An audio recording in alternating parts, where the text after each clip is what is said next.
What's happening, people? Christ Sam Disciple here. It's late in the night, but I just wanted to shoot this really quickly for you guys. A little update. DC fandom. It looks like, from what I'm seeing with DC fandom, which is really great, is it looks like AT&T decided to incorporate all the rich lore of DC and just incorporate everything and really pour out a love to the fans. I want to give Warner Brothers some credit for this as well, that they're looking to satisfy all the fans finally. And I just want to salute them on that, because I'm excited as a DC fan once again. I've been watching some of the DC stuff that's coming out, and I'm very excited. Of course, I'm very excited for the Snyder Cut. But just to hear about, the Air Cut possibly coming out, the uh Schumacher cut. And the sad thing about this is Mr. Schumacher is not alive to see it. See, this is the thing. It hurts me because why do people always do these things posthumously? It would have been so nice for Schumacher to have seen the release of Schumacher cut. But just the fact that Val Kilmer's coming there, and I hope that, we as fans can push for those cuts, the cuts that we did not get. Um, I wasn't a big fan of Batman Forever. But I'm gonna tell you this: if there's a cut out there where Schumacher put down some more work on it, I want to see it. I want to see it in all its glory and splendor. Ben Affleck is going to be there. Um, um, the new Batman is going to be there. You know, you see what I'm getting beginning to realize is DC is embracing the multiverse. And therefore, for every spectrum of fan, finally, DC will be able to appeal to every spectrum of fan. And I think that's the beautiful thing that's going to come out of this DC fandom. I'm not quite sure how they're going to do it in 24 hours. The amount of people that they're and how they're going to service the different fans. Probably we're going to have different segments or different sections through which um, we could pay attention to. But in 24 hours, it's gonna be it's gonna be quite stacked in 24 hours. But I'm looking forward to it.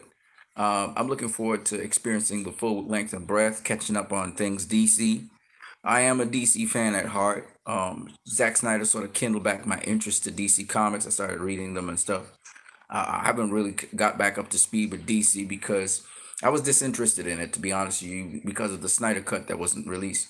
But now that Zack Snyder's Justice League is coming out, I'm looking forward to that. Of course, not only did we see Steppenwolf, but today we saw Zack Snyder actually doing, editing and cutting of the trailer. So that's pretty exciting as well in and of itself. I'm looking forward to, DC fandom can't come sooner for a Snyder. So the beauty of, probably Ben Affleck doing his Batman movie, and understanding that there are different universes. The Flash movie, we've heard that Michael Keaton might be there. Michael Keaton's Batman might be in the Flash movie. So this is all interesting. The fact that Michael Keaton's Batman might be in the Flash movie tells me that Flash is going to be somewhere else. He'd probably see a different Batman. You know what I mean?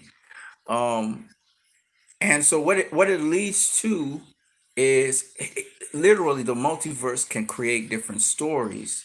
And so instead of talking about Elseworld stories, we could just talk about stories in a different universe. And that leads to directors doing whatever they want, just like our storytellers do whatever they want and tell whatever story they want. And therefore, one story doesn't have to continue from another story, because of the multiverse. So I'm liking it. I'm digging it. I'll be interested in seeing how AT&T, Warner Brothers, and DC handle sort of sort of categorizing the different universes. You know, putting them kind of slipping things into different slots, and since uh, there was Infinite Crisis came out, it leads to all of these different things happening. But of course, the best way to do it is through movies to sort of bring everything, full circle.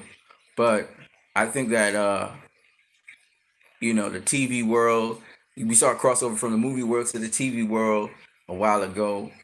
Am I excited about DC? Yes, I am. But you got to understand I have a bias.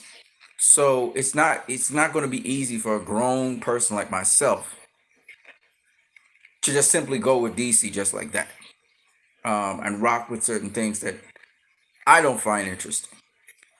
So, but I will engage more with DC just because of the goodwill that AT&T and Warner Brothers did. Now, I didn't like that certain executives who really piloted the cause and championed the cause for Zack Snyder to get his movie on HBO Max have been fired from DC.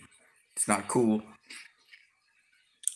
And so I would love to know more information on that and how we as fans can rally behind those people if necessary. But I will say this about what I'm seeing, and I'm gonna keep it short for you guys. And that is that I think that this DC fandom is really going to be hopefully a very good event, and a lot of people tune into it, you know. And it's not just Zack Snyder's stuff that I'm interested in. I'm also interested in Wonder Woman 84, where they're going to go with that. I was listening to a breakdown. Somebody was breaking down the entire movie, sort of like, it was not so cool to hear, but I still was interested, and I think I'm still interested in the movie, just because to see the professor go into the cheetah, to see the wish stones and what's going to happen with that, and how the other villain, how he manipulates the situation. Kind of an idea now how Steve Trevor came to be and how Wonder Woman's there and all of that. So it's an interesting story still. I just kind of have more bare bones of it. But I'm really interested in why 84. I remember Future Shock 84 and Wonder Woman 84. So I'm very interested in seeing, 1984, sorry. So I'm very interested in seeing how they mirror that and how they put that together and how that may have something to do with 1984. And I really wish that Wonder Woman becomes a success. Patty Jenkins in the first Wonder Woman movie really said a lot more than just what the movie was saying. And I hope that she can produce something better than what James Wan did, better than what David Ayer did. Even though David Ayer still brought something really beautiful in terms of family, and this concept that he brought forward. But usually with these kinds of movies, I like that when a director is doing more than just the bare bones.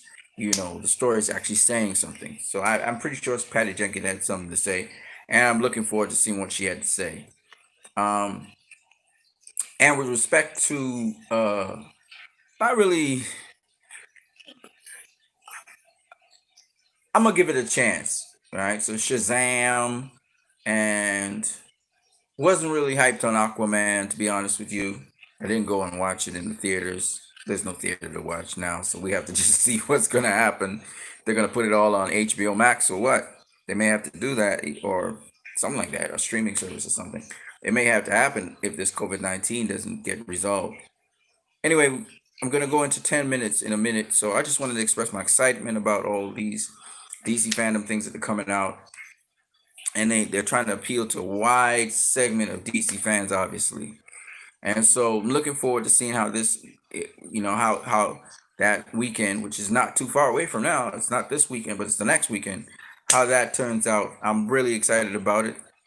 Of course, what piques my excitement is, of course, Zack Snyder's Justice League movie, but I'm sure also there's other ventures that we as fans of Zack Snyder Justice League can do to raise money and continue awareness and help with other causes out there. And I hope we don't stop. Anyway, that's all I got for now. You guys have a good night.